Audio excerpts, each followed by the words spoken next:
Everyone's got a secret, we're here to spill them. Real people, real confessions every single day. Subscribe ConfessLine if you can handle the truth. When I was 17, I worked at a small regional grocery store. I was usually assigned to the bakery deli area after school, which meant I was the one rotating stock and putting reduced stickers on items that were close to expiration. At the time, my family didn't have a lot of money, and birthdays were always pretty bare bones, maybe a homemade cake if my mom had the time, but often just nothing. My little sister loved the decorated cakes in the bakery case, the ones with the bright frosting and cartoon characters. They were like $25, $30, which we could never afford.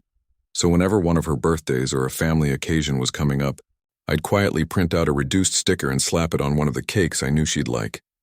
Instead of $29.99, it would suddenly be $2.999 or $3.999, and I'd buy it like it was about to expire.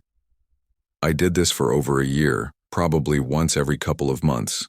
I never got caught, and my sister thought it was magical that we suddenly had fancy cakes for birthdays. To her, it felt special to me. It felt like the only way I could give her something nice when we couldn't afford much. Looking back, I know it was stealing in a way, but at the time it just felt like survival and making my family happy. Story 2. My world as I know it is crashing around me. I have no one to talk to about it. I grew up in a world where men are not allowed to show pain. We don't talk about how we feel. No one cares. You just have to keep your shit together and keep going. I don't understand how she can lovingly grab my face, look me straight into my soul, and bold-face lie. She does it so easy.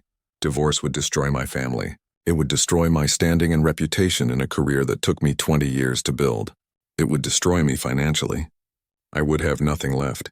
15 years of a life built. With this divorce, it will be me who suffers the most. Me who loses my family. Me who will raise my children part-time. But I can never trust a thing she says. How do you trust one that spits out venom disguised as love? I know what I must do, but in the meantime I have to suffer in silence. Story 3. My dad is dead. Well, not literally, but it feels like he is. In 2019, 20 days after my 10th birthday, he was arrested for sexual assault. I only found out because I searched his name up because he hadn't come home for a few months. When I saw this, I was heartbroken. I don't understand why he'd do such a thing, why he would do something against what he taught me. I don't understand why he'd do something so cruel. My mom kept this all a secret. She never told us where he went or why he was gone. Whilst I'm grateful, I still wish she did. Even 6 years later, she hasn't told me or my siblings. It's like she knows we know which is true. I can't help but miss my dad. He taught me everything I knew, made me the person I am, but I feel so horrible for missing him. It's unfair on his victim. I'm honestly so sorry. But sometimes I walk past places we used to go hoping I'd see him again. Walking around England hoping for that 1 in 60 million chance I'd see him again. Even if I did, would I recognize him? Would he recognize me? One day I'm going to forget every memory about him as if he never existed. Just like he's actually dead, and that day frightens me. He will never see me achieve in my life, even though he's the one who pushed me anyways. When I finish A-levels in uni, he won't know what I got, he doesn't know what I'm doing and will do, and I feel bad. Yes, it is his fault, but I still feel bad. I wish I could go back in time and prevent him from doing what he did to anyone. Prevent whatever happened to him in the past, leading him to assault someone in the future. But life doesn't work that way, it never does. All I can do now is just go on without him. I have my sisters, my brother, and my mother with me, and they are more present than my dad will ever be. It's fine if I don't see him again, but I hope he's okay. I don't want him to hurt anyone else anymore. If I see him again, maybe he can buy me my new Nintendo 2DS like I asked for. He still has the chance to be better, and I hope he's taken it in the past 6 years. I have taken my chance to be better, and to be better it does mean I need to stop getting sad about who my dad used to be. I just wanted to make this because I watched Black Mirror Season 7, Ep 5. And it really made me think. I like the memories I had, but I need to let go and be a role model to my 10-year-old sister, like my dad was to me at this age. I cried a lot whilst making this, but I think this should be the last time I do. I'm going to log out my account and just be better. Story 4. It's such a dumb habit, but I do it all the time. Group chats active? Sorry guys, I'm crashing early. Family wants to FaceTime? I'm exhausted going to bed. Then I just lay there, phone in hand, scrolling in silence. It's not that I hate anyone, I just get tired of being on. Pretending to be asleep is the only socially acceptable way I've found to disappear for a while without hurting feelings. Last night I did it again. Turned off the lights, scrolled, brightness low, and just sat there enjoying nobody needing anything from me. It's weird how peaceful fake sleep can feel when your brain's loud, but the world's quiet. Story. I am 30 now. Lied to my parents, my friends, and everyone around me about being hit by a car when I was around 17 years old. I lied and created a situation where I pretended to be unable to walk or move around after the accident. I was alone and going through a period where I needed attention from my parents, who had always ignored me during my childhood in favor of my brothers. This led to a 3-year period in my life where I was paralyzed in my bed and didn't leave my room except to visit doctors and hospitals. The doctors didn't understand the situation and thought it was PTSD following the accident.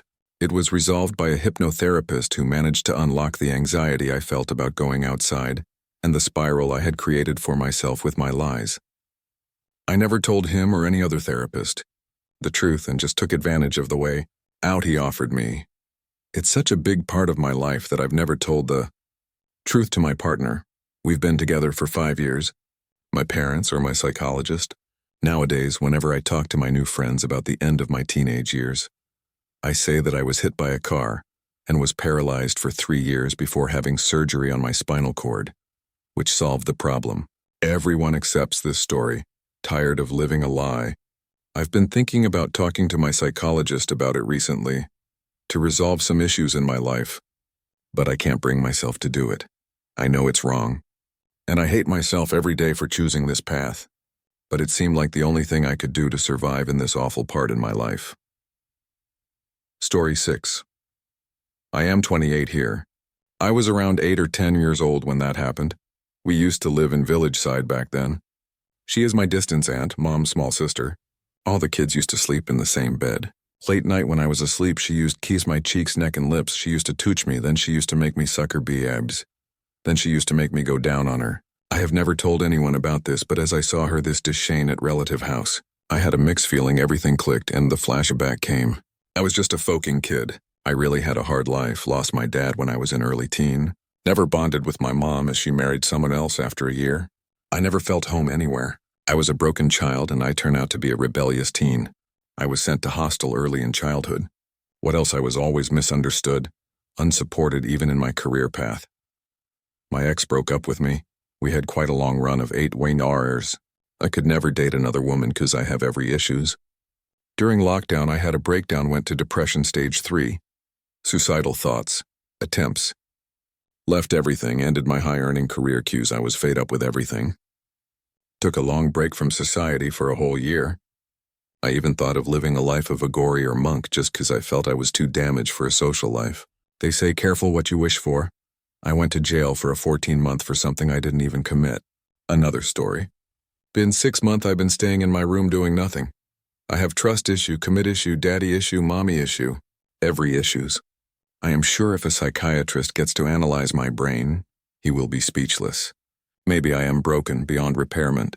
I'm really not even afraid to die, but suicide is too cowardly. The life of a Gorian monk is tempting, but unpure soul and sinful body for that path. Can't start a family being a bad father and a worthless husband. Don't want to go back to my old career path.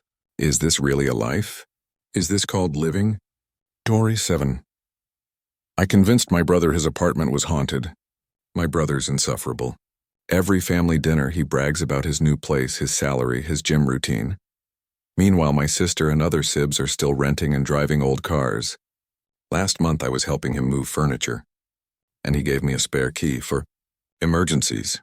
He also wouldn't stop talking about how much smarter his investment was compared to everyone throwing money away on rent.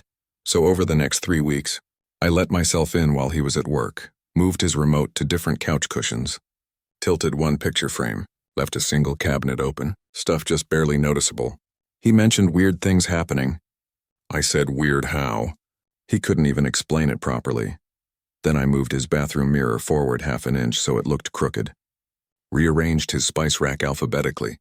Last week at dinner he got quiet and said he didn't feel alone in his apartment anymore. My mom asked if he wanted to stay with her for a few days. He's been there since Tuesday. I'm holding on to that spare key, though. For emergencies, LOL.